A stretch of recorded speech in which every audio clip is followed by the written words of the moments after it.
Of the people, by the people, for the people. Ibrahim Lincoln. इस coat को आप लोगों ने कहीं ना कहीं सुना तो होगा। इस वाक्य का मतलब होता है जनता का, जनता द्वारा, जनता के लिए बनाई गई व्यवस्था, मतलब लोकतंत्र यानी डेमोक्रेसी। भारतीय लोकतंत्र, इंडियन डेमोक्रेसी, विश्व का सबसे बड़ा लोकतंत्र है और यह दुनिया के सबसे बड़े लोकतांत्रिक देशों में से एक है। भारतीय संविधान द्वारा बनाया हुआ इंडियन कॉन्स्टिट्यूशन जनता की शक्ति पर आधारित है, जो सरकार को चुनने में मुख्य रूप की भूमिका निभाता है। अगर हम भारत की इलेक्शन प्रणाली को समझते हैं तो इसमें से मुख्य रूप से 3 चुनाव होते हैं। लोकसभा इलेक्शन, जिसे सांसद चुनाव भी कहा जाता है, विधानसभा इलेक्शन, जिसे हम विधायक चुनाव भी कहते हैं, राज्यसभा चुनाव। ये मुख्य रूप से इलेक्शन है। क्योंकि 2024 में 18वीं लोकसभा इलेक्शन है, तो हम इस वीडियो में लोकसभा के बारे में ही जानते हैं। तो जानते हैं कि लोकसभा होती क्या है। लोकसभा संवैधानिक रूप से लोगों का सदन है, जिसे निचला सदन भी कहा जाता है।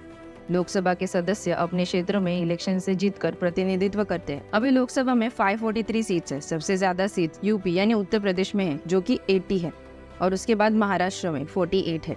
भारत का पहला लोकसभा चुनाव 1952 में हुआ था, जिसमें भारतीय राष्ट्रीय कांग्रेस ने 364 सीट जीतकर अपनी सत्ता स्थापन की थी। 2024 लोकसभा के लिए नरेंद्र मोदी और अमित शाह से आपने इस बार 400 पार का नारा तो सुना होगा। 400 पार नहीं, लेकिन 300 से 335 सीट जीतकर एनडीए फिर से सत्ता में आती हुई दिख रही है। सर्वे के अनुसार इंडिया गठबंधन को 166 सीट मिलने का अनुभव है और एनडीए को 335, अदर्स को 42 मिलेंगे। अगर सिर्फ कांग्रेस और बीजेपी की बात करें तो बीजेपी को 304 सीटें और कांग्रेस को 71 सीट मिलने का अनुमान है।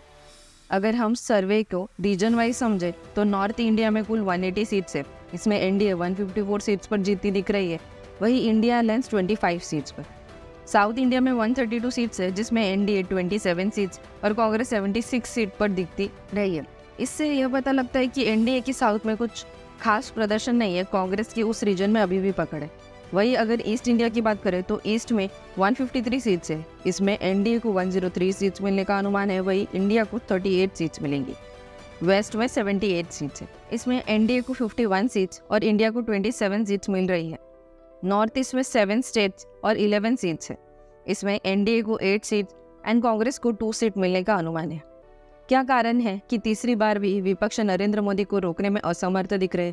भारतीय राष्ट्रीय विकासात्मक समावेशी गठबंधन यानी कि इंडिया अलायंस नरेंद्र मोदी को ही रोकने के लिए 28 पार्टी मिलकर तैयार किया गया एक गठबंधन है, जिसे कांग्रेस लीड कर रही है। रोमांचक बात यह है कि बिहार के मुख्यमंत्री नीतीश कुमार के विशेष प्रयासों के बाद भी गठबंधन में अब नीतीश कुमार ही नहीं रहे। नीतीश कुमार की पार्टी अब बीजेपी के साथ मिलकर बिहार में सत्ता चला रहे हैं। बोला जाता है कि इंडिया गठबंधन में नीतीश कुमार खुद को पीएम पद के उम्मीदवार के तौर पर देखते थे, लेकिन इंडिया गठबंधन ने राहुल गांधी को पीएम पद के कैंडिडेट के रूप में चुना, इसलिए वो नाराजगी और बीजेपी के साथ चले गए। इंडिया गठबंधन का उद्देश्य सही रूप से एनडीए को रोकना है। प्रश्न फिर से वही आता है कि क्या लोकसभा 2024 के इलेक्शंस में एनडीए को रोक पाएंगे? क्या राहुल नरेंद्र मोदी जी के विरोध में सक्षम कैंडिडेट है? देखा जाए तो जब से नरेंद्र मोदी जी पीएम पद के कैंडिडेट बने हैं, तब से उन्होंने एनडीए को बहुत ऊंचाई पर लाया है। 2014 के बाद बीजेपी अपने अलग ही रूप में दिखे है। राहुल गांधी भी कांग्रेस को लीड करते हुए 2014 से पीएम पद के कैंडिडेट बने, लेकिन तब से कांग्रेस में कुछ खास बात नहीं हो पाई।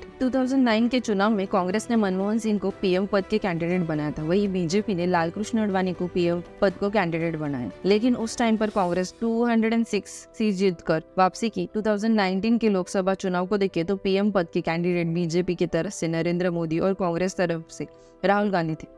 तब 303 सीट जीतकर फर्स्ट टाइम वापसी की, वही कांग्रेस को 52 सीट्स, यानी हिस्ट्री में कांग्रेस को सबसे कम सीट्स मिली थी। लास्ट में जानते हैं कि क्या कारण है जिनमें से कांग्रेस अपनी सत्ता बना नहीं पाई और बीजेपी को हराने में असमर्थ दिख रही है। कुछ कारण जानने की कोशिश करते हैं। अव्यवस्थित नेतृत्व, कांग्रेस कुछ राज्यों में नेतृत्व में अभाव आता है, आपस में ही मनमुटाव है। अगर ऐसे कुछ राज्यों को जानना चाहते तो राजस्थान और महाराष्ट्र उदाहरण के तौर पर देख सकते हैं।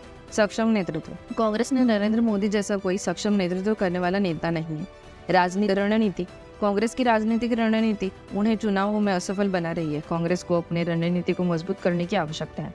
विपक्षी एकता, कांग्रेस विपक्षी दलों के साथ तालमेल बढ़ाने में फेल रही है। वही अगर नरेंद्र मोदी जी के जीत के कुछ कारणों को जानते, विकास की दिशा में कदम, नरेंद्र मोदी जी ने विकास, रोजगार, अच्छी योजनाओं के माध्यम से देश की तरक्की की दिशा में कदम हमेशा बढ़ाया।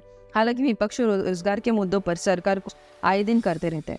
अच्छे दिनों की योजना, मोदी जी ने अच्छे दिनों की योजना के लिए बहुत गरीबों के लिए विभिन्न सब्सिडी और अनेक योजनाएं शुरू की है, जैसे कि पीएम किसान योजना, प्रधानमंत्री आवास योजना और कई अंतर्राष्ट्रीय स्तर पर भारत की मान्यता। मोदी जी ने भारत को अंतर्राष्ट्रीय स्तर पर मान्यता दिलाने में विशेष भूमिकाएं निभाई है। अब लोकसभा 2024 के इलेक्शन में ये देखना महत्वपूर्ण होगा कि क्या चुनाव के पहले सर्वेक्षण के नतीजे होते हैं या नहीं, क्योंकि इतिहास में देखा जाए तो ज्यादातर बार सर्वेक्षण सही होते हैं, पर कई बार गलत भी साबित हुए। इसी के साथ इस वीडियो को यही समाप्त करते हैं और आशा करते हैं कि आपको ये वीडियो अच्छा लगा होगा। वीडियो कैसा लगा ये कमेंट करके जरूर बताएं। हमारे चैनल को सब्सक्राइब करें और वीडियो को लाइक जरूर कीजिए। धन्यवाद।